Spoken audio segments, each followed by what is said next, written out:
여호수아가 이스라엘 지도자들을 불렀습니다. 그리고 그들에게 유언을 남깁니다. 그리고 이제 오늘 24장 두 번째 예언은 지도자들을 부르는 것이 아니라 이제 이스라엘 백성들을 불러서 그가 마지막으로 유언, 마지막 설교를 그들에게 합니다. 지금 말씀은 이스라엘 백성들, 지금 말씀을 들으려고 이스라엘 백성들이 나왔는데 그들은 60년 전 애굽에서 나왔던 애굽 1세대들이 아니라고 하는 사실을 기억하셔야겠습니다. 출애굽 1세들은 이미 광야에서 다 죽었고요. 지금 광야에서 태어나고 광야에서 자라난 이들입니다. 다시 말하여서 출애굽 2세대, 3세대라 할 수 있어요. 그럼 한번 생각해 볼까요? 출애굽 2, 3세대 이들은 어떤 세대냐면 애굽의 그 현란한 문화와 또 험난한 노예의 삶을 직접 경험해 보지 못했던 세대예요. 특별히 그들이 출애굽하기까지 얼마나 박진감 넘치는 그러한 사건들이 있었습니까? 10개의 재앙, 마지막 죽음의 장자가 죽는 그 재앙, 유월절을 구체적으로 그들이 직접 경험해 보지 못한, 이렇게 표현해 보면 어떨까요? 짜릿한 기적과 그리고 은혜를 직접 맛보지 못했던 세대, 풍요로운 하나님의 귀한 약속을 기업으로 받고 그 약속 땅을 바라보면서 광야를 걸었던 세대, 그렇게 그들이 하나님 앞에 나와 그 하나님의 귀한 신실한 약속을 경험하고 은혜와 복을 누리고 동시에 가나안에 들어와서 이제는 그들이 싸워야 할 것은 애굽이 아니라 가나안 문화인데요, 음란의 문화, 폭력의 문화, 그리고 물질 만능의 문화에 노출되어서 지난 세대는 어떤 육체의 고난의 유혹이 있었다고 한다면 이제 이 세대들은 영적으로 흔들리는 세대, 마음의 공격이 있었던 세대, 이 세대들에게 이 여호수아는 영적 교훈을 주고 있습니다. 그리고 우리가 들어야 할 귀한 교훈이라 할 수 있겠습니다. 첫 번째, 그들에게 먼저 이야기하면서 구원의 역사를 다시 한번 기억하게 만듭니다. 우리 1절에서 2절, 1절은 제가, 2절은 여러분들이 함께 읽어볼게요.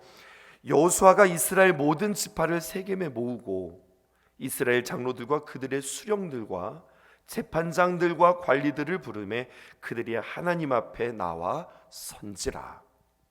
여호수아가 모든 백성에게 이르되 이스라엘의 하나님 여호와께서 이같이 말씀하시기를 옛적에 너희의 조상들 곧 아브라함의 아버지 나홀의 아버지 데라가 강 저쪽에 거주하여 다른 신들을 섬겼으나. 우리가 놓치기 쉬운 본문인데요, 다시 한번 1절을 보면요, 그들이 여호수아 앞에 나왔는데 1절에 보면 1절로 넘겨주실까요? 거꾸로 가십니다. 뭐라고 표현하면 그들이 여호수아 앞에 나온 것이 아니라 성경에 기록되어져 있기를 그들이 하나님 앞에 나와 선지라, 이렇게 표현하고 있어요. 하나님 앞에 나왔어요? 아니면 여호수아 앞에 나왔어요? 사실은 여호수아 앞에 나온 거거든요. 근데 그들은 고백해요. 뭐라고 고백하냐면 그들이 하나님 앞에 나와 섰다, 이렇게 고백합니다. 그런 관점에서 2절을 볼까요? 2절 넘겨주시죠. 이렇게 기록되어져 있습니다. 뭐라고 이야기하냐? 여호수아가 모든 백성들에게 이르는데 뭐라고 이야기하냐? 이스라엘 하나님 여호와께서 이같이 말씀하시기를. 그러니까 그들은 여호수아 앞에 섰지만 아니요, 우린 여호수아 앞에 선 것이 아닙니다. 하나님 앞에 선 겁니다. 지금 여호수아가 이야기하지만 아니요, 여호수아가 이야기하는 거 아닙니다. 이스라엘의 하나님 여호와께서 말씀하십니다 라고 여호수아는 이야기했고 이스라엘 백성들은 그렇게 하나님의 말씀을 듣는 모습을 보게 되었습니다.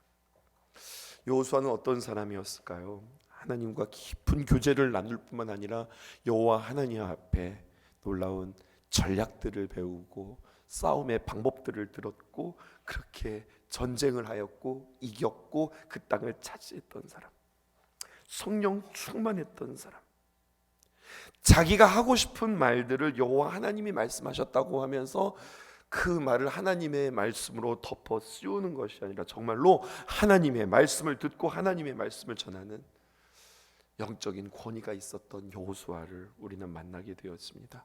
그렇게 말하자 사람들은 그의 말에 반감을 갖지 않고 모두가 그 앞에 섰는데 사람 앞에 선 것이 아니라 우리는 하나님 앞에 섰다, 두려움으로 서는 모습들을 보게 되어져요.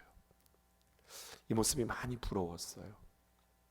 어떤 모습이 부러웠느냐, 주일날 여러분들에게도 함께 이야기했지만 포스트 모더니즘 시대를 통하여서 근대 이후에 우리는 권위가 사라진 시대, 탈권위의 시대에 젊은 세대들은 어른들을 몰라보고 사람들이 하나님을 경외할 줄 모르는 시대, 이러한 시대의 권위를 강조하면 오히려 꼰대라는 이야기를 듣고, 어른들은 그러한 꼰대라고 하는 이야기를 듣기 두려워하여서 그리고 그것들을 조심하고 말하는 것까지 조심하고 어려워하는 시대. 그런데 성경은 우리에게 다시 한번 이야기하고 있어요.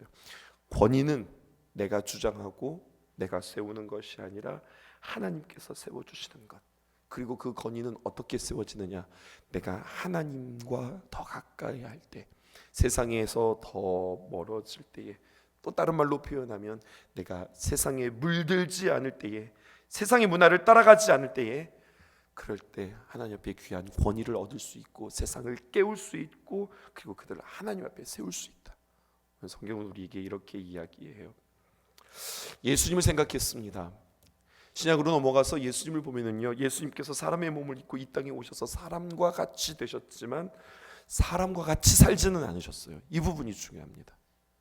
사람과 같이 되셨지만 사람과 같이 살지는 않았다. 아니, 예수님도 그냥 사람과 같이 사신 거 아니에요? 근데 한번 생각해 보세요.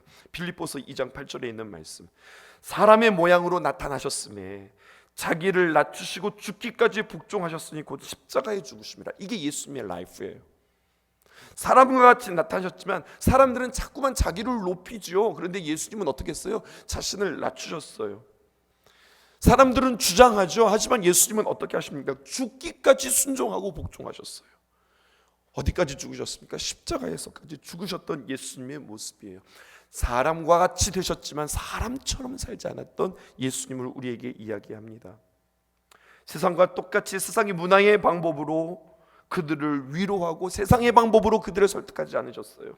사람의 모양으로 나타나셨지만 자신을 낮추고 죽기까지 복종하셨으니 이는 십자가에서 죽으심이라.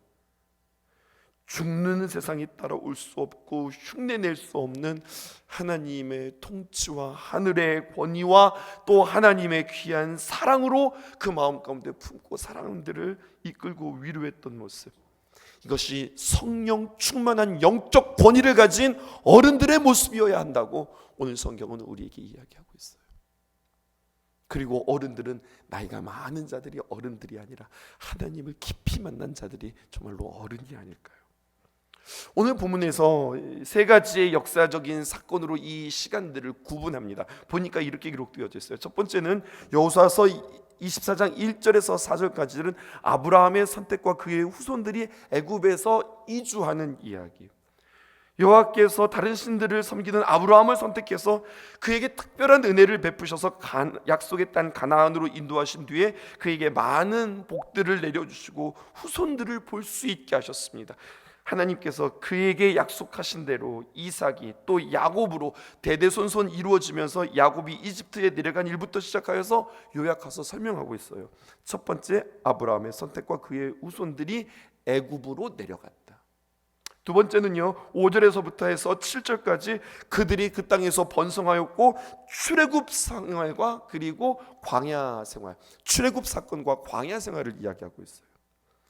야곱의 자손들이 애굽에 내려간 지 오랜 시간들이 흐른 뒤에 하나님께서는 지도자 모세와 아론을 보내어서 출애굽 해방이라고 하는 은혜들을 그들에게 베풀어 주셨고, 홍해 앞에서 이스라엘 백성들을 부르셨고 그들을 구원하셨고, 긴 광야 생활 가운데에서 그들을 지키시고 보호하시는 하나님의 광야 생활의 은혜들을 그들로 하여금 기억하게 하셨어요. 그리고 세 번째, 어떤 구분인가 보세요. 이제는 3절에서 13절까지 요단강 동편에서 요단강 서편을 정복하고 땅을 차지하고 배분하는 이야기. 긴 광야 생활 다음에 이스라엘 자손들을 요단 동편에서 이제 요단강을 건너 서편으로 들어가게 하고 거기서 아모리 족속과 시온과 옥의 땅을 점령하게 하시고, 그리고 모압 왕 발락과 발람을 불러다가 이스라엘을 저주하게 하셨지만 도리어 발람으로 하여금 이스라엘을 축복하게 하심으로 이스라엘을 그들의 손 가운데서 구원하시는 역사. 그리고 이어서 여호수아를 지도자로 세워서 요단강을 건너서 여리고를 정복하고 가나안 원주민을 몰아내고 그 땅을 차지하는 이야기, 이렇게 세 구분으로 나누어져요. 그냥 역사의 사건에 따라서 이렇게 세 부분으로 나누어지는 것이 아니라, 여러분, 이것을 오늘 새벽에 여러분들에게 도전하고 싶어요. 나의 삶을 말입니다. 오늘을 기점으로 쭉 돌아보아서 여러분, 오늘 여호수아의 말씀처럼 나의 삶들을 한 3등분 해보실 수 있으실까요? 어떤 기점들을 한번 여러분들 잡아보실까요? 전 개인적으로 이렇게요. 내가 하나님으로부터 정말로 귀한 사랑을 받고 하나님의 귀한 부르심의 귀한 은혜를 경험하고 신학대학까지 간 시간을 한 텀으로 잡고, 신학대학에 들어가서 전도사의 생활을 통하여, 또 개척의 시간들을 통하여, 부교역자의 시간들을 통하여서 사역을 준비했던 시간들로, 또 담임 목사가 되어서 이렇게 지금까지 다녀왔던 시간들로, 그냥 이렇게 세 시간들을 나 나름대로 이렇게 구분해 보는 거예요. 근데 여러분, 왜 이렇게 구분하는 줄 아세요? 이 세 시대가 이렇게 구분되어 줌으로 말미암아 그때그때마다 하나님께서 우리에게 베풀어 주신 은혜뿐만 아니라 그 은혜에 우리가 반응하는 성숙한 단계들이 있어야 된다는 거예요. 내가 하나님을 처음 만났을 때 그의 모습들로 우리가 살아가서는 안 돼요. 그때 나에게 부어주신 은혜와 그때 나의 자세와 그때의 수준이 있는 거예요. 하나님께서 귀하게 부르셔서 나를 훈련시키실 때에 그때의 모습 가운데는요, 예전과 같은 모습이 아니어야죠. 그 훈련받을 때는 그 훈련받은 모습으로 나는 더 하나님 앞에 순종하고 더 가까이 나가고 내 자신을 복종하며 하나님과 관계 맺는 시간들. 그리고 이제는 훈련받는 시간이 아니라 이제는 하나님 앞에 쓰임받는 시간이에요.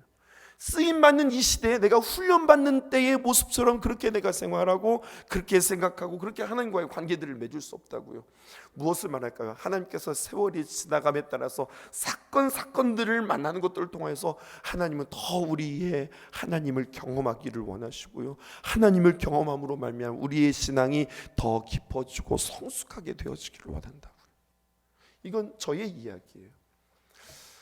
여러분들의 이야기들로 한번 그렇게 시대들을 한번 기도하면서 구분해 보셨으면 좋겠습니다. 그렇게 뭐 정확하게 뭐 나눠지는 것은 없어요. 그래서 한 텀, 지금의 한 텀까지 세 텀을 생각하면서 그때의 모습은 어땠지? 그때 나에게 부어주신 하나님의 은혜는 무엇이? 그때 난 하나님 앞에 어떻게 반응했지? 그리고 나는 지금은 어떻지? 그리고 또 앞으로는 나는 어떻게 그 다음의 모습들로 나아가야 되지? 그러므로 오늘 성경은 두 번째 결단을 촉구하고 있는 거예요.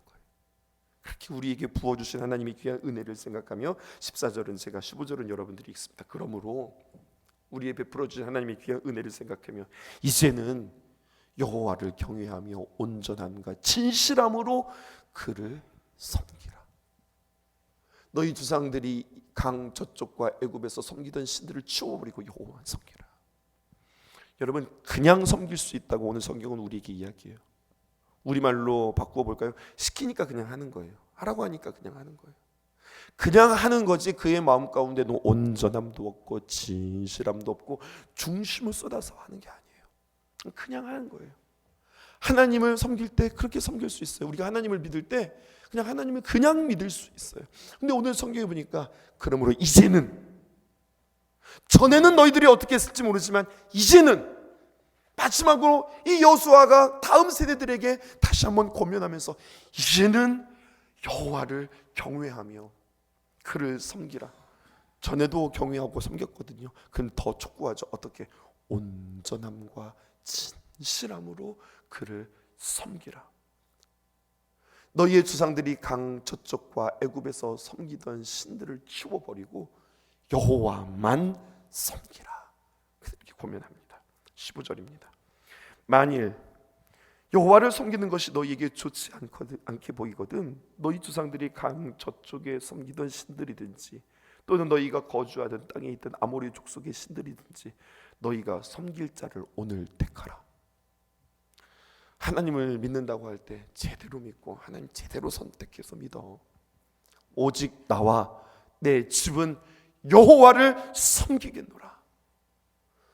하나님 믿는다고 그냥 말만 그러지 말고 진짜 섬겨. 아니 그냥 하나님 아예 믿지를 말든지 뭐 이런 식으로 아주 강하게 지금 이 여호수아가 이야기하고 있는 겁니다. 그러니까 여러분, 신앙이요 온전함과 진실함으로 섬기라고 하는 이 말은 우리에게 단순히 의무가 아니라 하나님에 대한 경외심, 진정한 마음으로 이루어져야 한다고 오늘 성경은 우리에게 이야기하고 있어요. 저는 개인적으로 하나님의 귀한 사역을 감당하는 사역자잖아요. 그러니까 해야 되니까 그냥 하는 것이 아니라 의무니까 해야 되는 것이 아니라 담임 목사라고 하는 그 이름에 책임을 지면서 그렇게 하는 것이 아니라 나는 온전함으로 진실함으로 이 사역들을 감당하고 있는가 다시 한번 돌아보게 되어져요. 지금까지 역사를 통해서 간섭하시고 복을 주셨던 그 하나님을 언급하면서 하나님은 온전하셨다. 하나님은 너희들을 함께하고 너희에게 은혜를 베푸시고 구원하는데 하나님은 진심이셨다, 진실이셨다 라고 주님께 다시 한번 우리에게 말씀하는 것처럼 우리는 들려요. 그러기에 그 진실하신 사랑 앞에 우리는 결단해야 되겠습니다. 신앙은요, 여러분, 하나님께서 우리에게 자유함으로 주셨어요. 그래서 오늘 여호수아는 그렇게 이야기하는 겁니다. 섬길 자를 네 자유대로 선택해, 선택하라고 말하는 겁니다.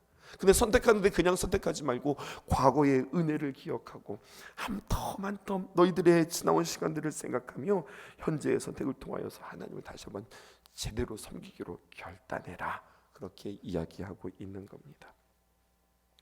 신앙은 그러기에 결국 선택의 연속인 것 같아요. 신앙뿐이겠어요? 우리의 삶도 마찬가지죠. 오늘도 수많은 것들을 선택하게 되어질 텐데요. 하나님께서 쓰시는 사람들, 그들은 누구냐? 오늘 성경에 보니까 이렇게 표현할 수 있겠어요. 결단하는 사람들이다. 진실과 온전함으로 주님 앞에 나가기를 결단하는 사람들을 하나님께서 사용하신다. 이렇게도 우리에게 적용할 수 있겠습니다. 마지막 결단과 고백이 나오죠. 16절은 제가, 17절은 여러분들, 18절은 함께 하십시다. 백성이 대답하여 이르되 우리가 결단코 여호와를 버리고 다른 신들을 섬기기를 하지 아니하오리니. 17절.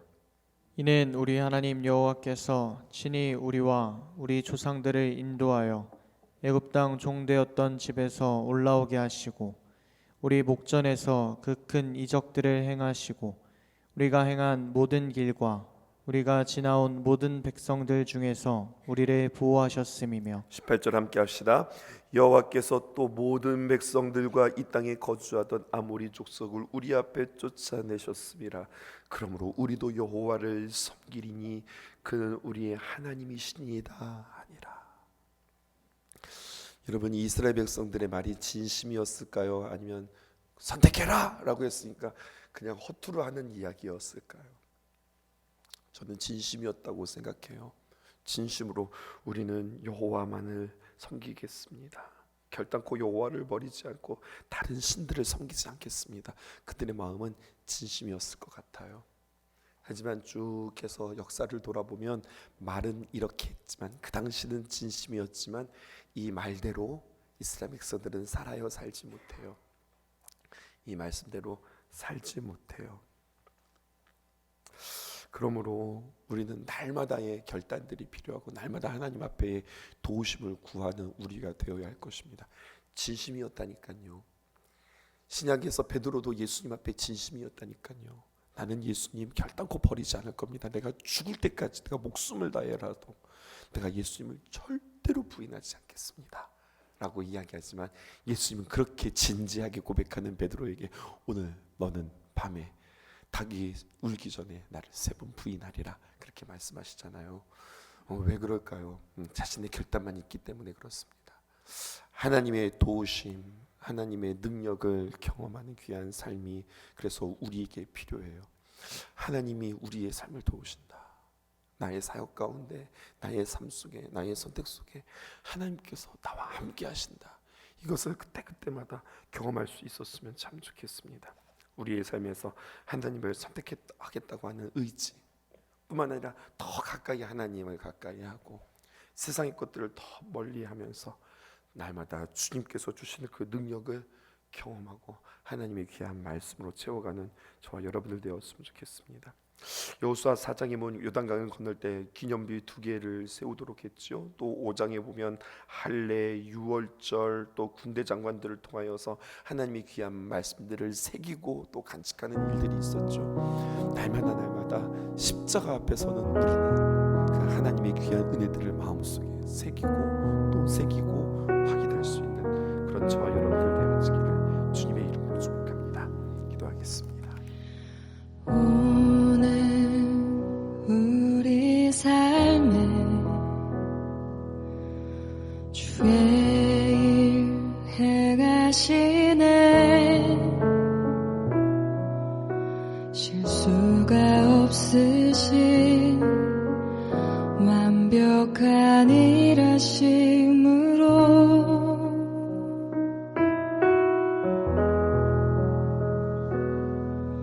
마침내 그날에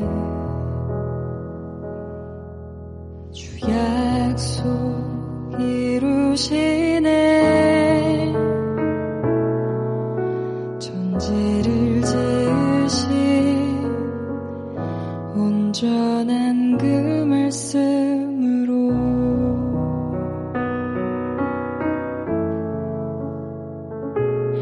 다시 밤이 없겠고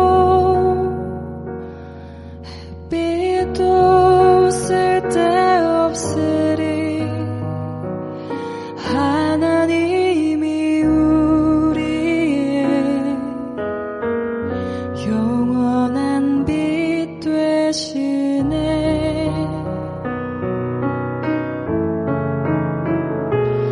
다시 눈물 없겠고 슬픔과 고통 없으리. 하나님과 우리가 영원히 함께 사는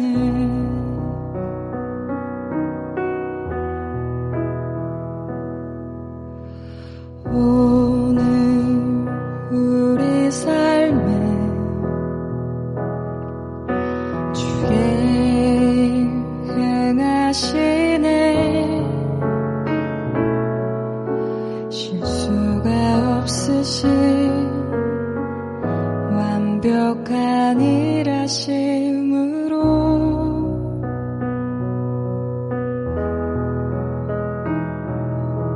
마침내 그날에 주 약속 이루시네. 천지를 지으신 온전한 그 말씀으로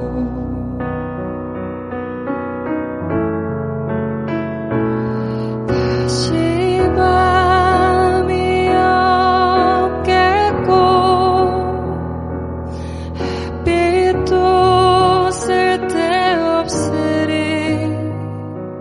하나님이 우리의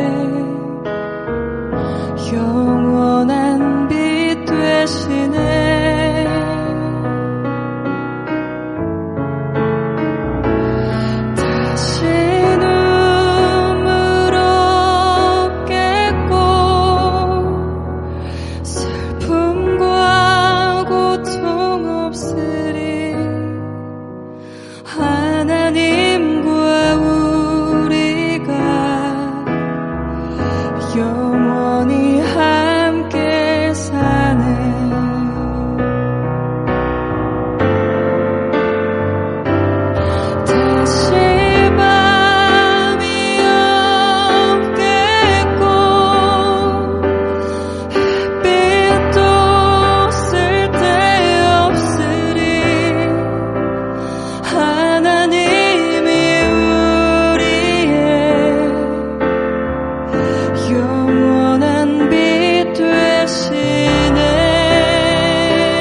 사